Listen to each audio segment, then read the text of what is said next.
చాలా రోజుల తర్వాత పోర్ట్ఫోలియో గురించి హాయిగా మాట్లాడుకునే పరిస్థితి అయితే కనిపిస్తుంది. రేపేం జరుగుతుందనే భయం లేకుండా మనకి న్యూస్ అయితే కనిపిస్తుంది. ఇవాళ మార్కెట్లు పెరగడం చూసి, లేదు అంటే పోర్ట్ఫోలియోస్ పాజిటివ్ గా ఉండడం చూసి అంతా బాగుంది అనుకుంటున్నారా? అమెరికా ఇప్పుడు పరిస్థితి ఎలా ఉందంటే ఒకేసారి అన్ని వైపుల నుంచి అటాక్ ని చూస్తుందండి. వాళ్ళు సెల్ఫ్ గోల్ వేసుకుంటారా, లేదు అంటే ఇంకొకరిని ముంచేస్తారా అనే పరిస్థితి వస్తుంది. మనం టారిఫ్ అనే ఒక విషయాన్ని ఒక్క రోజుగా సడన్ గా ఎలాగ ఫేస్ చేసామో ట్రంప్ గారు వచ్చిన తర్వాత, ఇప్పుడు కూడా అలాంటి పరిణామాలు జరుగుతున్నాయండి. కాకపోతే ఇది ఎంత వేరం మార్కెట్ని హిట్ చేస్తుందో తెలియదు కనుక అసలు ఏం జరుగుతుందో మీరు తెలుసుకునే ప్రయత్నం చేయండి. నా వంతు ప్రయత్నంగా మార్కెట్లో ఏం జరుగుతుందో మీకు క్లియర్గా చెప్తానండి. భయపడకుండా వినండి. ఇదేది జరిగిపోతుంది అని కాదు, ప్రస్తుతం జరుగుతున్న విషయాలు ఇవన్నీ. దీనివల్ల మనం ఎలాగ రెడీ అవ్వాలి, ఇది మార్కెట్లని ఏ విధంగా ఎఫెక్ట్ చేయొచ్చు, మన పరిస్థితి ఏంటనే విషయం గురించి మనం తెలుసుకోవడంలో తప్పులేదు. సో మొత్తానికి ఏంటంటే మన మార్కెట్లు పాజిటివ్గా ఉన్నాయి, పోర్ట్ఫోలియోస్ పాజిటివ్గా ఉన్నాయి. కారణాలు ఏంటంటే శుక్రవారం నాడు ఎఫ్ఐఎస్ బయింగ్ స్టార్ట్ చేశారు. ఈ పక్క జపాన్లో మనకి మార్కెట్లు 5% పెరిగాయి. పొద్దున్న గ్రూప్లో పెట్టాను చూసారా? సో ఈ విధంగా మార్కెట్లో ఉన్న పాజిటివ్ విషయాలన్నీ తీసుకుంటే ట్రేడ్ డీల్ అవ్వచ్చు, వాట్ ఎవర్ ఇట్ ఈస్, మనకి ప్రస్తుతానికి అమ్మయ్య గడిచిన 6 నెలలుగా పడ్డ టెన్షన్లన్నీ ఒక కొలిక్కి వచ్చాయి అని చెప్పొచ్చు. కానీ ప్రాబ్లం ఏంటంటే కొత్త తలనొప్పులు కూడా మనకు ఉంటాయండి. ఈ ఆర్టిఫిషియల్ ఇంటెలిజెన్స్కి సంబంధించి న్యూస్ రాలేదు కనుక మార్కెట్లు మళ్ళీ స్టేబుల్గా ఉన్నాయి. మళ్ళీ దాని గురించి ఏం న్యూస్ వస్తుందో, ఇరాన్ ఏం చేస్తుందో, ట్రంప్ గారు ఏం మాట్లాడతారో మన చేతిలో లేని విషయాలు చాలా ఉన్నాయండి. ఒకవేళ ఏదైనా పెద్ద నెగిటివ్ న్యూస్ వస్తే పోర్ట్ఫోలియోస్ పెరుగుతున్నాయి కదండి, రికవర్ అవుతున్నాయి కదండి, ఇలా వెళ్ళిపోతే అనుకోవద్దు. భయపెట్టడం కాదండి, జాగ్రత్త పడడం. ఈ వీడియో స్టార్ట్ చేయకముందు ఖచ్చితంగా మిమ్మల్ని అడగాల్సిన ప్రశ్న అండి, ఇవాళ మీ పోర్ట్ఫోలియో ఎంత % పాజిటివ్గా ఉంది? చాలా రోజుల తర్వాత మన పోర్ట్ఫోలియోస్ కాస్త గ్రీన్లో ఉన్నాయండి. కానీ ఇప్పుడున్న పరిస్థితుల్లో మీకు కొన్ని విషయాలు నిజంగా తెలియాలండి. ఏంటి అంటే చైనా అమెరికాకి ఎగ్జాక్ట్లీ ఎంత ఇబ్బంది పెట్టాలో అలాంటి ప్రయత్నాలు చేస్తుందండి. ఇప్పుడు మార్కెట్లో ఆల్మోస్ట్ ప్రపంచం అంతా కూడా ఒక విషయం గురించి సీరియస్గా ఆలోచిస్తుంది. ఇరాన్ అమెరికా మధ్యలో ఏం జరగబోతుందని. ఇప్పుడు నెతన్యాహు గారు అమెరికాకు వెళ్ళి ట్రంప్ గారితో మాట్లాడబోతున్నారు. ఓ పక్క ట్రేడ్ డీల్ జరిగిపోయిందని మనందరం కాస్త హ్యాపీగా ఉన్నా, వెనకాల బ్యాక్ ఎండ్లో చైనా, ఓ పక్క ఇరాన్తో యుద్ధం సంబంధించి నెతన్యాహు గారు మీట్ అవ్వడం కానీ, ఇవన్నీ మార్కెట్ని కాస్త కలవరపెట్టే విషయాలండి. మార్కెట్ బాగున్న టైంలో మనకి ఎందుకండి విషయాలు, ప్రస్తుతానికి అంతా బాగుంది కదా అని మీరు అంటారు. కానీ ఒకసారి ఆలోచించండి, రాత్రికి రాత్రి ఒక్కసారిగా అమెరికా ఈ ట్రేడ్ డీల్కి ఎందుకు ఒప్పేసుకుంది? ఏదైనా ప్రాబ్లం ఉండి ఒప్పుకుందా, లేదు ఇంకేదైనా ప్రాబ్లం వస్తోంది అని భయంతో ముందుగా దాన్ని డైవర్ట్ చేయడానికి ఏమైనా చేస్తుందా? ఈ విషయాలు మనకు తెలియాలి. సో ఇప్పుడు మార్కెట్లో ఏం జరుగుతుందంటే చైనా వాళ్ళు అమెరికా తాలూకా ట్రెజరీ బాండ్స్ని ఆల్మోస్ట్ $500 బిలియన్ వర్త్ ఆఫ్ అమ్మేశారండి. 14 సంవత్సరాల్లోకి వాళ్ళ దగ్గర కంప్లీట్ బాండ్స్ని తీసుకొచ్చారు.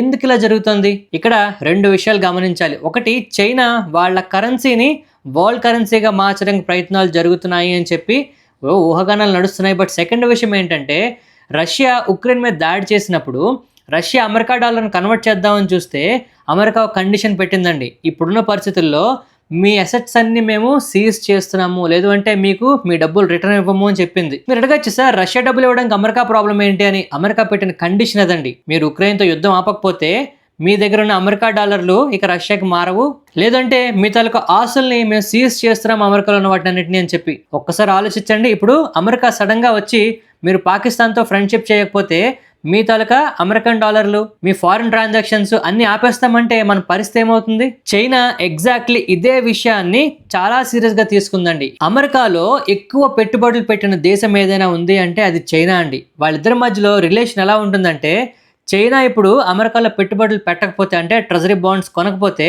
అమెరికా ఇబ్బంది పడుతుంది. ఒకవేళ అమెరికా కనుక ఏమైనా ఇబ్బంది పడింది అనుకోండి, నష్టపోయేది ఎవరండి? ఆ బాండ్స్ కొన్న చైనాయే. అంటే ఇద్దరు ఒకళ్ళు లాగితే ఒకళ్ళు కింద పడతారు, ఒకళ్ళు పెరిగితే ఇంకొకరి మీద పెరుగుతారు. సో వీళ్ళ పరిస్థితి ఎలా ఉంది? ఇందులోంచి చైనా వాళ్ళ పరిస్థితిని బయటకు తీసుకురావడానికి, సేఫ్ హెవెన్స్లోకి వెళ్ళడానికి ట్రై చేస్తుంది. అందుకే చైనా వల్ల మనకి గోల్డ్, సిల్వర్ పెరుగుతున్నాయండి. ఇవాళ పొద్దున్న గ్రూప్లో ఒక విషయం అయితే పోస్ట్ చేస్తాను చూసారా? ఇప్పుడు కూడా స్క్రీన్ మీద మీరు చూస్తారండి. చైనాకి మనకి ఫర్దర్గా నెక్స్ట్ కొన్ని రోజుల పాటు సెలవులు రాబోతున్నాయి వాళ్ళ మార్కెట్కి, అక్కడ న్యూ ఇయర్ సందర్భంగా. ఈ టైంలో బంగారంలో ఎంత వాలటిలిటీ చూస్తామో అదంతా కారణం చైనా కాదండి, అమెరికా అవ్వచ్చు. ఒకవేళ మళ్ళీ చైనా వాళ్ళ హాలిడేస్ కంప్లీట్ చేసుకొని తిరిగి మార్కెట్లోకి వస్తే అక్కడి నుంచి మళ్ళీ తిరిగి గోల్డ్ కానీ సిల్వర్ కానీ పెరగడానికి చాలా మంచి అవకాశం ఉంటుంది. ఈ టైంలో పడిపోతాయి పెరుగుతాయని నేను చెప్పట్లేదు, బట్ కారణం తెలుసుకోవాలి. సో ఇప్పుడు అమెరికా మీద చైనా తాలూకా డిపెండెన్సీ కరెన్సీ మీద నడుస్తుందండి. సో ఇప్పుడు వాళ్ళ దగ్గర డాలర్స్ అన్ని ఇచ్చారనుకోండి, రేపు పొద్దున్న చైనాని ఇబ్బంది పెట్టాలన్నా అమెరికాని పెట్టలేని పరిస్థితిలో ఉంటుంది. అమెరికా మీద డిపెండెన్సీ చైనాకు తగ్గుతుంది, అందువల్ల వీళ్ళు బాండ్స్ అమ్మేస్తున్నారండి, డాలర్స్ని అమ్మేస్తున్నారు. సో ఇక్కడ సమస్య ఏంటంటే చైనా వాళ్ళ తాలూకా బాండ్స్ని అమ్మేస్తే మార్కెట్కి ఏంటి అని మీరు అడుగుతారు. ఇప్పుడు ఒకసారి ఆలోచించండి, ఒక్కసారిగా అమెరికాలో ఉన్న ఈ బాండ్స్ అన్నీ కూడా అమ్మేస్తే అమెరికాకి కావాల్సిన డబ్బు ఎక్కడి నుంచి వస్తుందండి? ఇప్పుడు అమెరికా బాండ్లు అమ్మితే వాళ్ళ గవర్నమెంట్కి డబ్బులు వస్తాయి. ఇప్పుడు ఆ డబ్బులన్నీ తిరిగి రివర్స్ ఇచ్చాల్సిన పరిస్థితి, చైనా రిటర్న్ ఇచ్చేస్తుంది, బాండ్స్ అమ్మేస్తుందండి. మరి ఇప్పుడు అమెరికా కావాల్సిన డబ్బు ఎవరిస్తారు? అయితే కొత్త బయర్స్ని వెతుక్కోవాలి, లేదు పాత వాళ్ళ మీద బాబు దండం పెడతాం, మీరు అమ్మకండి లేదా కొనండి అని దండం పెట్టాలి. ఈ రెండు జరిగే పనులు కావు. అమెరికాకు ఆ పరిస్థితి లేదు ఇప్పుడు, ఎందుకంటే ఇప్పటికే ఇన్ఫ్లేషన్ ఎక్కువైపోతుందండి, కంట్రోల్ అవ్వట్లేదు. సో ఈ టైంలో ఖచ్చితంగా అమెరికా ఏదో ఒక విధంగా ప్రపంచాన్ని మభ్యపెట్టడానికి రెడీ అవుతుంది. అదే ఇరాన్ మీద దాడి అవ్వచ్చు. అండ్ ఒకవేళ ఇరాన్ నెగోషియేషన్స్ చేస్తాము అని ముందుకొచ్చిన నెతన్యాహు గారు తిరిగి అమెరికాకు వెళ్ళి ట్రంప్ గారిని కలవడం, ఆయనతో మీట్ అవ్వడం, అక్కడ ఏం జరుగుతుందో అన్న ఊహాగానాలు పెరుగుతున్నాయండి. ఇప్పుడు గమనించండి, చైనా బాండ్స్ని అమ్మడం ఆపాలన్నా, లేదు మిగిలిన దేశాలు, ఇప్పుడు చూడండి రష్యా మనం డీల్ చేస్తున్నాం, మన కరెన్సీలో మనం చేసుకుంటున్నాం, లేదా రష్యన్ కరెన్సీలో చేసుకుంటున్నాం, చైనా కూడా అలాగే చేస్తుంది.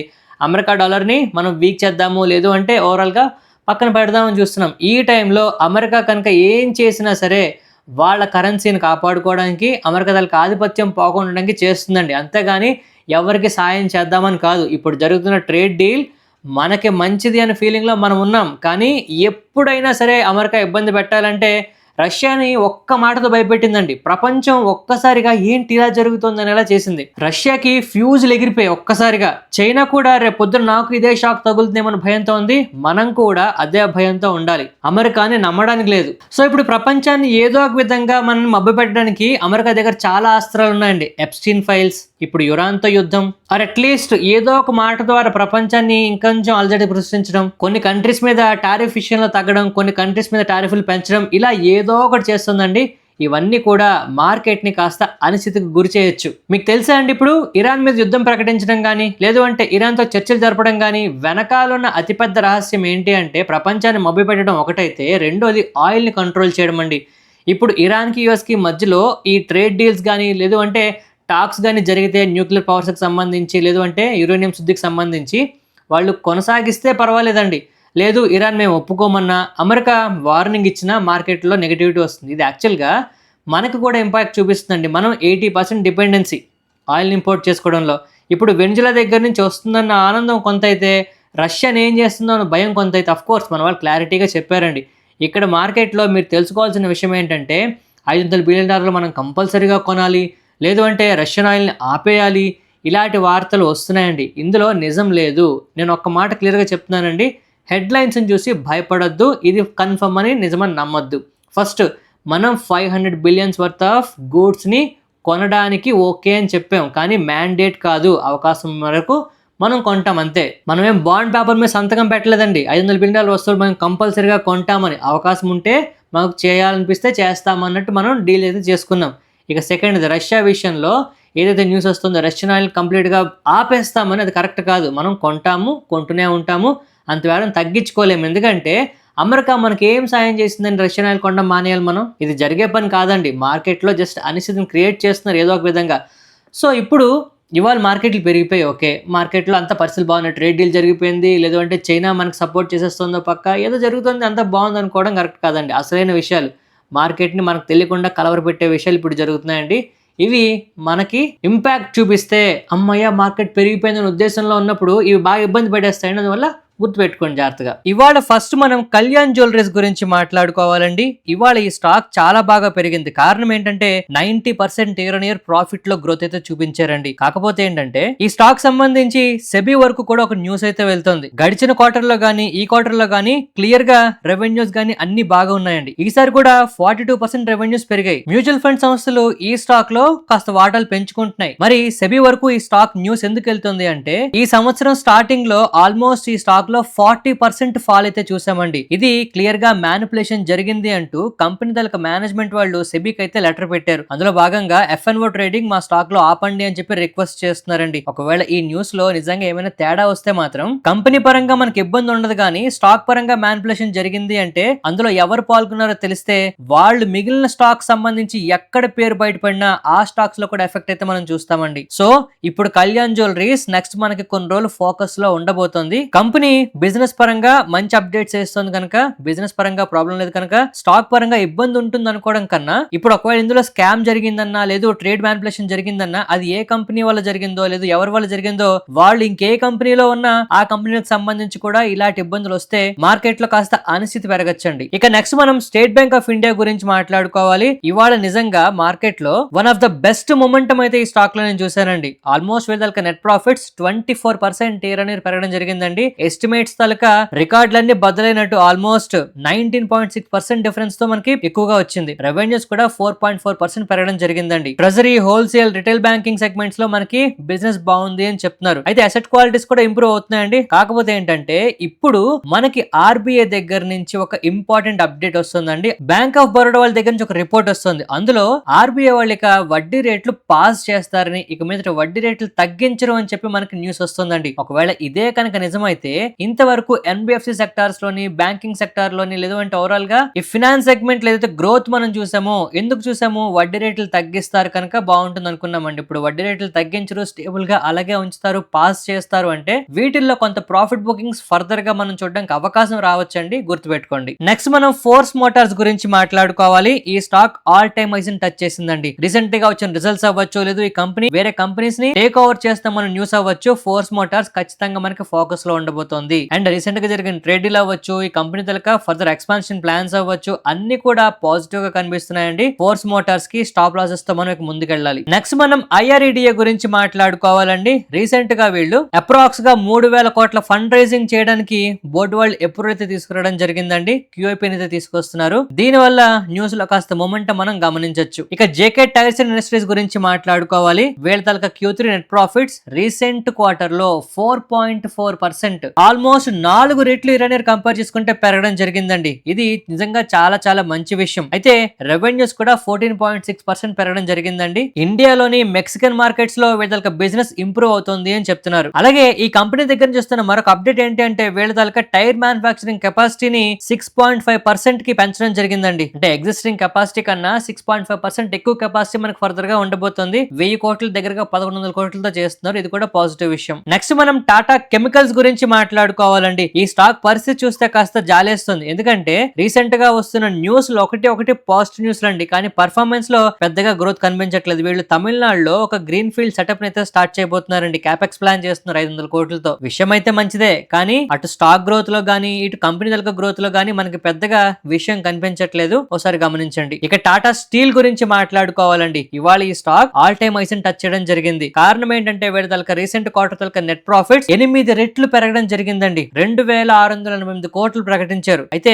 ఇన్వెంటరీ డీస్టాకింగ్ చేయడం వల్ల మనకి ఇది సాధ్యపడింది అనే విషయం అర్థం చేసుకోవాలి. ఫినాన్స్ కాస్టులు తగ్గడం గానీ, రా మెటీరియల్ కాస్టులు తగ్గడం గానీ మనకి ప్రధాన అంశంగా కూడా చెప్తున్నారండి. రెవెన్యూ 6.7% పెరగడం జరిగింది. డొమెస్టిక్ గా ఆపరేషన్స్ ఇంప్రూవ్ అయ్యాయని చెప్తున్నారు వీళ్ళు. ఈ వీడియోలో మనం మిస్ అవ్వకుండా మాట్లాడుకోవాల్సిన స్టాక్ ఏంటి అంటే ట్రాన్స్ఫార్మర్స్ అండ్ రెక్టిఫైర్స్ అండి. ఇవాళ 12% వరకు మనం పెరగడం మొమెంటం చూస్తున్నామండి. అదే కాదు, ఎలకాన్ ఇంజనీరింగ్ లో కూడా మనకి మంచి మొమెంటం, హై వాల్యూమ్స్ తో మనకి పెరగడం జరిగిందండి. సో ఇవాళ ఏవైతే హై వాల్యూమ్స్ తో మనకి పెరగడం జరిగిందో, ఈ బేస్ కనుక సస్టైన్ అయితే, అంటే ఇవాళ లోస్ కనుక మనకి సస్టైన్ అయితే, సపోర్ట్ లెవెల్ కింద తీసుకుంటే వీటిల్లో మనకి ఆపర్చునిటీస్ ఫ్యూచర్ లో వస్తాయండి. ఒక కన్నేసి ఉంచండి. నెక్స్ట్ మనం మిందా కార్ప్ గురించి మాట్లాడుకోవాలండి. యాక్సిస్ డైరెక్ట్ వాళ్ళు దీనికి బై రేటింగ్ ఇస్తూ 710 రూపాయలు టార్గెట్ ఇస్తున్నారండి. అంటే అప్రాక్స్ గా 21% 22% పెరుగుతుంది అని చెప్పి మాట్లాడుతున్నారు. ఓవరాల్ గా కంపెనీ దగ్గర న్యూ ఆర్డర్ విన్స్ అవ్వచ్చు, ఈవీ సెగ్మెంట్ మీద ఫోకస్ అవ్వచ్చు, ఇవన్నీ కూడా మంచి ప్రాబిలిటీ ఉంది అని చెప్పి వీళ్ళు మాట్లాడుతున్నారండి. ఇక జైదూస్ లైఫ్ సైన్సెస్ గురించి మాట్లాడుకోవాలి. వీళ్ళ దాకా రెవెన్యూస్ 30% ఇయర్ అనేది పెరగడం జరిగిందండి. మ్యూచువల్ ఫండ్స్ కూడా ఈ కంపెనీలో ఫర్దర్ గా వాటాలు పెంచుకోవడానికి అవకాశాలు కనిపిస్తున్నాయి. అండ్ మోస్ట్ ఇంపార్టెంట్లీ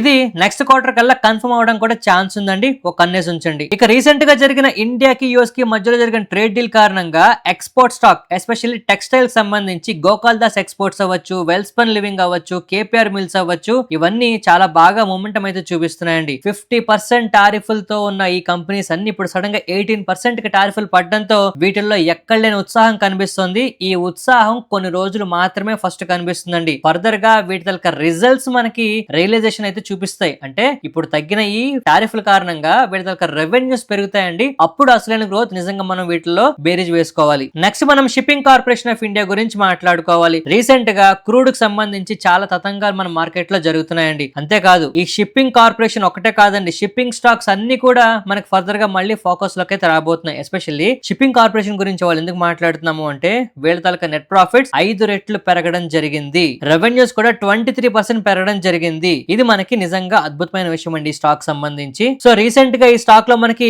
రికవరీ అవకాశాలు కనిపిస్తున్నాయా అంటే చూడండి, మెయిన్ గా కార్గోకి సంబంధించి ఏమైనా ఇబ్బందులు ఉంటే ఈ స్టాక్ లో మనం ఇబ్బందులు చూస్తుంటామండి. సో అందువల్ల ప్రస్తుతానికి పర్వాలేదు అనిపిస్తున్నా, కొంచెం జాగ్రత్తగా ఉండాలి ఈ స్టాక్ లో. నెక్స్ట్ మనం కిమ్స్ గురించి మాట్లాడుకోవాలండి. వీళ్ళ తాలూకా రెవెన్యూస్ 29% ఇయర్ అనేది పెరగడం జరిగిందండి రీసెంట్ క్వార్టర్ లో. ప్రాఫిట్లు మాత్రం ఆల్మోస్ట్ 38% పడిపోవడం జరిగింది. మనం చాలా సార్లు అనుకున్నాం హాస్పిటల్ స్టాక్స్ ఇక తిరుగుండదు, చాలా బాగుంటాయని, కానీ ఈ కంపెనీలో ప్రాఫిట్లు ఆల్మోస్ట్ 38% పడిపోయాయండి. కారణం ఏంటంటే వీళ్ళు చాలా విగరస్ గా ఎక్స్పాన్షన్ ప్లాన్స్ చేస్తున్నారండి. బెంగళూరు లేదు అంటే మిగిలిన కొన్ని ఏరియాస్ లో, కేరళ అవ్వచ్చు, తానే అవ్వచ్చు, ఇటువంటి ఏరియాస్ లో వీళ్ళు చేస్తున్న ఎక్స్పాన్షన్ కారణంగా ప్రాఫిట్లు తగ్గాయని చెప్తున్నారు. అండ్ ఇంతవరకు అయితే పర్వాలేదండి, బట్ స్టాక్ పర్ఫార్మెన్స్ కూడా రిమైనింగ్ హాస్పిటల్ స్టాక్స్ తో లేదు ఈ పర్టికులర్ సెగ్మెంట్ లో చూస్తే కాస్త వీక్ గానే కనిపిస్తుంది. ఒక కన్నేసి ఉంచండి, ఇటువంటి వీక్నెస్ నిజంగానే ఫ్యూచర్ ఆపర్చునిటీకి అయితే పనికొస్తాయండి. ఇక నెక్స్ట్ మనం వోడాఫోన్ ఐడియా గురించి మాట్లాడుకోవాలండి. కుమార్ మంగళం బిర్లా గారు మళ్ళీ వోడాఫోన్ లో వాటాలు పెంచుకోవడం జరుగుతుంది. ఈ న్యూస్ కారణంగా ఈ స్టాక్ లో మళ్ళీ కాస్త ప్రెషర్ అనేది బిల్డప్ అవుతుందండి. మనం చాలాసార్లు చెప్పుకున్నాం, ఎవరు వాటాలు పెంచుకున్నా, ఎన్ని అప్పులు వచ్చినా, ఎంత అప్పులు తీర్చే పరిస్థితి టైం పెరిగినా బిజినెస్ లో గ్రోత్ అనేది మనకి ఇంపార్టెంట్ అండి. ఈ పాయింట్ మాత్రం మిస్ అవ్వద్దు. నెక్స్ట్ మనం ఓలా ఎలక్ట్రిక్ గురించి మాట్లాడుకోవాలి. ఎంత హైప్ క్రియేట్ చేశారండి. ఐపీఓ వచ్చిన దగ్గర నుంచి నేను చెప్తూనే ఉన్నానా, రీసెంట్గా ఎస్పెషల్లీ నవంబర్ డిసెంబర్ టైముల్లో ఒక మ్యూచువల్ ఫండ్ సంస్థ హీలియోస్ ఫ్లెక్సీ క్యాప్ అండి, అంటే సమీర్ అరో గారి తాలూకా సంస్థ, ఒక మ్యూచువల్ ఫండ్ సంస్థ, ఇందులో పెట్టుబడులు పెట్టే న్యూస్ వచ్చింది. మనం కూడా మాట్లాడుకున్నాం, అప్పుడే చెప్పానండి, అదే రోజు చెప్పాను, పెట్టుబడులు పెట్టడం సమస్య కాదు, వాల్యూమ్లో గ్రోత్ వస్తుంది సమస్య కాదు, బిజినెస్ పెరగకపోతే ఇబ్బంది పడిపోతామని. మార్కెట్లో ఇప్పుడు ఏం జరుగుతుందో గమనించండి. వీళ్ళు కూడా వాళ్ళ పెట్టుబడులు వెనక్కి తీసుకున్నారు, అంటే కొన్న షేర్లు అమ్మేయడం జరిగింది. ఏమైందండి ఇప్పుడు మార్కెట్లో న్యూస్? హెడ్లైన్స్ని నమ్మొద్దు, హెడ్లైన్స్ని చదవండి, అనలైజ్ చేయడానికి ట్రై చేయండి. అట్లీస్ట్ ఏం జరుగుతుందో తెలుసుకునే ప్రయత్నం మనం ఖచ్చితంగా చేయాలండి. ఏ కంపెనీలో ఎవరైనా పెట్టుబడులు పెట్టచ్చు. నేను ఎంఆర్ఎఫ్ షాక్ కొనొచ్చు, లేదు బ్లాక్ రాక్ వాళ్ళు కంపెనీని కొనేయచ్చు, కానీ బిజినెస్ అనేది ఇంపార్టెంట్. ఎవరు ఎన్ని కొన్నా, ఎవరు ఏది కొన్నా ఆ కంపెనీ బిజినెస్ పెరిగితేనే స్టాక్ పెరుగుతుందండి ఫ్యూచర్లో. లేదంటే అలా పెరిగి అలా కింద పడిపోతాయి. సో ఇప్పుడు ఏం చేయాలి? ఓలా పరిస్థితి ఏంటి అంటే ఎవరి చేతుల్లోనే లేదండి, ఒక్కటి జరగాలి. కంపెనీ తలక ప్రాఫిట్లు పెరిగితేనే, కంపెనీ తలక బిజినెస్ పెరిగితేనే ఈ కంపెనీని ఎవరైనా కాపాడగలరు. ఓలా ఎలక్ట్రిక్ ఒకటే కాదండి, ఎల్జీ ఎలక్ట్రానిక్స్ లో కూడా వీళ్ళు వాటాలు అయితే అమ్మేశారు. ఇది 2 కంపెనీస్ కి కొంత నెగిటివ్ గా ఇంపాక్ట్ చేసిన ఆశ్చర్యపోవద్దు ప్రస్తుతానికి అయితే. ఇక ఒక డిఫెన్స్ స్టాక్ గురించి మార్కెట్ లో విపరీతమైన క్రేజీ న్యూస్ అయితే వస్తుందండి. ఒక స్టాక్ గురించే ఆల్మోస్ట్ సోషల్ మీడియాలో చాలా మంది మాట్లాడుతున్నారు. ఇది ఒక విధంగా మంచి విషయమే అయినా మనం జాగ్రత్త పడాలి. డేటా ప్యాటర్న్స్ గురించి చాలా మంది అనలిస్టులు, సోషల్ మీడియాలో ఇన్ఫ్లుయెన్సర్లు మాట్లాడుతున్నారండి. ఇంతకు ముందు దీని గురించి మనం మాట్లాడుకున్నాం, కంపెనీ బిజినెస్ లో గ్రోత్ కనిపిస్తోంది, గమనించాలని. ఇప్పుడు ఆ గ్రోత్ తో పాటు సోషల్ మీడియాలో ఇన్ఫ్లుయెన్స్ కూడా పెరిగిపోతుందండి ఈ స్టాక్ మీద. మీరు గమనిస్తే రీసెంట్ టైమ్స్ లో ఈ కంపెనీ దగ్గర గ్రోత్ బాగుంది, రిజల్ట్స్ గమనించండి, దాని గురించి మళ్ళీ మాట్లాడాల్సిన అవసరం లేదు. కంపెనీ దగ్గర డైలీ చార్ట్ ఓపెన్ చేసి చూడండి, టెక్నికల్ గా బ్రేక్అవుట్స్ వస్తున్నాయి, సపోర్ట్స్ ఎక్కడ ఉన్నాయి, రెసిస్టెన్స్ ఎక్కడ ఉన్నాయి, వీటిని గమనిస్తే మీకు ఒక క్లారిటీ వస్తుంది. మార్కెట్లో న్యూస్ మనల్ని కన్ఫ్యూజ్ చేయొచ్చు, లేదు ఇంకేమైనా జరగడానికి ముందు ఇలాగ అందరిని ఇబ్బంది పెట్టడానికి రెడీ అవ్వచ్చు. వాట్ ఎవర్ ఇట్ ఈస్, మనం కాస్త జాగ్రత్తగా ఉండాలి. మళ్ళీ చెప్తున్నానండి, సోషల్ మీడియాలో ఏ స్టాక్ బాగా పాపులర్గా ట్రెండ్ అవుతూ ఉంటుందో, దేని మీద న్యూస్ విపరీతంగా వస్తుంటుందో వాటిని ఫాలోఅప్ చేయడం ఎంత ఇంపార్టెంటో జాగ్రత్త పడడం కూడా అంతే ఇంపార్టెంట్ అండి. ఇక నిఫ్టీ గురించి మనం మాట్లాడుకోవాలి. నిఫ్టీ గురించి ఇక్కడ మాట్లాడడానికి పెద్దగా ఏం లేదండి, మార్కెట్లో పరిస్థితులు అన్నీ సహకరిస్తున్నాయి. సో ఏదో నెగిటివ్ న్యూస్ వచ్చి మనం భయపడేది జరిగితే తప్పితే మార్కెట్లో అంతవరకు నెగిటివ్గా మారడానికి అవకాశం తక్కువగానే ఉంది. మోస్ట్ ఇంపార్టెంట్లీ ట్రేడ్ డీల్ సంబంధించి కూడా మంచి క్లారిటీ వచ్చింది మార్కెట్కి. సో ఇప్పుడు గమనించాల్సింది ఏంటంటే, ఇవాళ మార్కెట్లు ఓపెనింగ్ అయిన తర్వాత కొంతవరకు పెరిగాయండి, బట్ సర్టెన్ లెవెల్కి రీచ్ అయిన తర్వాత మనం కొంత వీక్నెస్ గమనించాం. మీరు చార్ట్ మీద లెవెల్ చూడొచ్చండి, ఈ లెవెల్ కన్నా మీదనుంటే మనకి ప్రాబ్లం అయితే ఉండదు. మార్కెట్లు పాజిటివ్ న్యూస్ ఉన్నప్పుడు, సెంటిమెంట్ మారుతున్నప్పుడు, ఈవెన్ నెగిటివ్ న్యూస్ ఉన్నా మార్కెట్లు పెరిగిపోవచ్చు ఆ సెంటిమెంట్ పాజిటివ్గా ఉన్నంతకాలం. సో కొంచెం జాగ్రత్తగా ఉందామండి, తొందరపడాల్సిన అవసరం లేదు. పొజిషన్స్ బిల్డప్ చేసుకునే వాళ్ళు స్లోగా బిల్డప్ చేసుకోవడానికి చూడండి, కానీ ఒక్కసారిగా ఎటువంటి పెద్ద డీల్స్ అప్పుడే చెయ్యొద్దు.